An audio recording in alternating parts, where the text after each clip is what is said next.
Welcome everybody, welcome to Ed Cruz, the last lesson, and this is episode 7. Sometimes I'm just kind of shooting from the hip as far as, this idea came into mind and I'm going to shoot. Episode 7, let's say, is really, let's look a little in depth with what the stance, I guess philosophically, maybe spiritual, life lesson wise means. So you learn the stance on day 1, yada yada yada, and you know, as normal human beings, we think we know it after we learn the stance, but we don't actually know the significance of the stance. And if you take it to a further level, from the physical aspect to the mental aspect and actually the spiritual aspect of the stance, it just goes so much in depth as far as how this stance really does so much more than just simply standing. Okay, so in breakdown, if we look at the stance in itself, right? Usually you stand and you're like, okay, am I standing straight? Is this right? And you ask your shifu, is this actually correct? He'll come around by pushing your chest and then seeing if he's a good teacher, he'll show you that when you do the stance correctly and you're holding it right, how you can actually send the force straight to the ground. Okay, that's usually what he's trying to help you do, other than not simply like, oh, you're not straight, and just pushes you off and you start falling from that point on. But what is the actual, I guess, how would I say this? What's the actual reaction more often than not when someone pushes your chest? When someone pushes your chest, you have a natural reaction of what? He push and shove, right, is the natural reaction. One occurs to the other. When he pushes towards me, I push against him. So right away, that in itself is actually wrong. The second way is if he pushes your chest, what you do? You tighten up, right? You try to also a different way of rejecting it. One is you push and shove. The other one is push and tighten, right? But in reality, when someone pushes your chest, if you can maintain it, I let the force. I don't fear the force, or I don't fear the force that's coming in. I let the force come through. I control it, and I can guide it down to the ground. That's actually what's happening with your stance. But notice, there's a mental, I guess, block that occurs to every student in the very beginning, because certain things happen. If push comes to shove, is a natural reaction, force against force, right? That's you see that. It's like, you did something to me, I want to fight back against it. That's the natural reaction.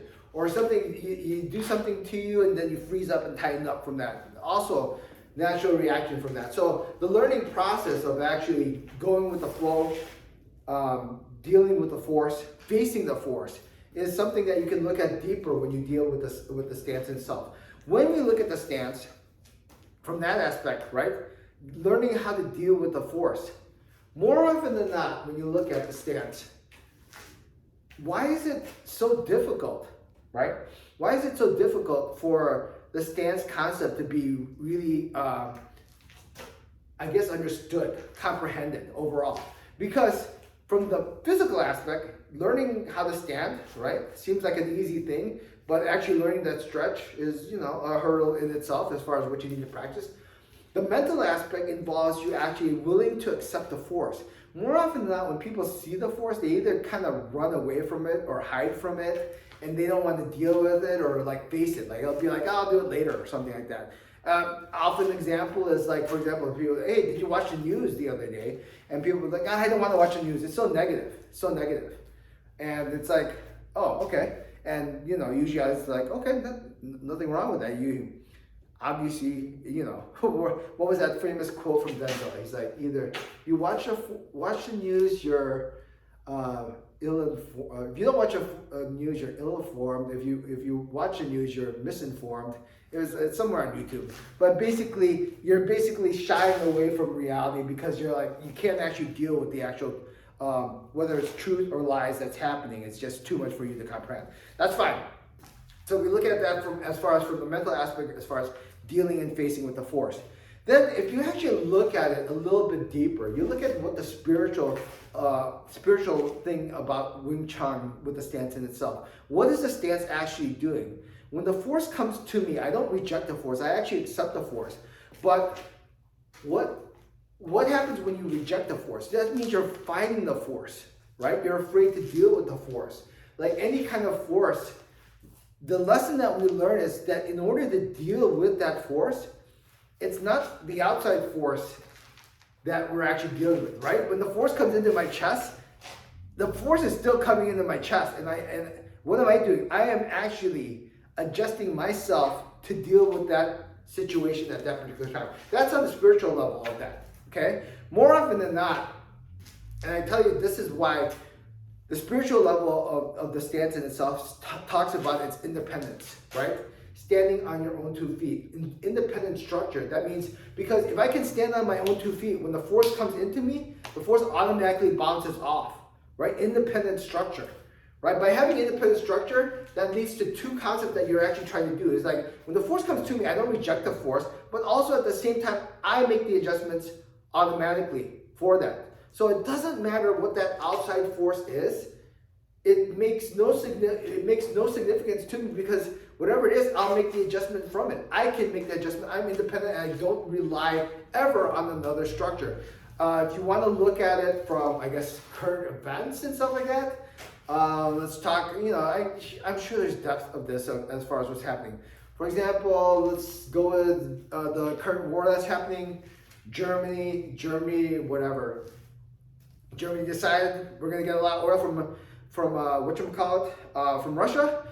So now that the war is happening, now they're in the conflict because they're dependent on Russia for oil, right?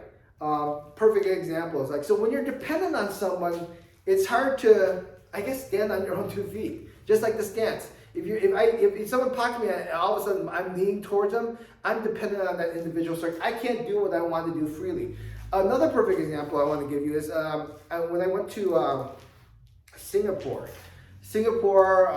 Tiny island country on its own. Fascinating actually learning experience from that. But one of the issues that they were having is they needed to get their own water. And I think they were either getting it from Malaysia or from other countries to get their water pumped into Singapore. So what would happen is, if there was any disputes, another country would threaten, hey, we're going to reduce your water, yada, yada, yada. They realized this, and basically over the last several years, or whatever years that they've been working on, they have been cultivating their own drinking system, well system. So by 2025, they'll be completely independent and not reliant on other countries to bring in their water.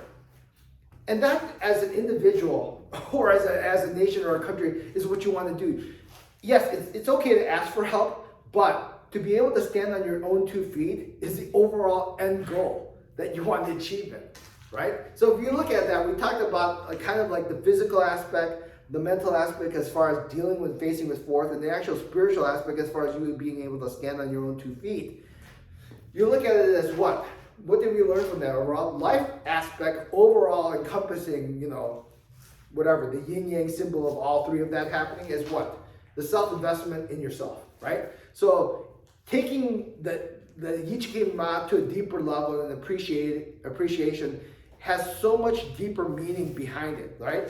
Be that individual that can stand on your own 2 feet. And when you can stand on your own 2 feet, you can do whatever you want, because you're not reliant on someone else, okay? If you're not at that point, then develop the skill, right? The best investment to put is in yourself. So get to that point where you can actually be able to stand on your own 2 feet and don't be dependent on anyone else, right? All right, kind of jumped in and out of that, but hopefully you see a little bit more depth as far as the stances in itself. This applies for everything that you do in Wing Chun. That's why Wing Chun in itself brings about so much more than just simply fighting. All right?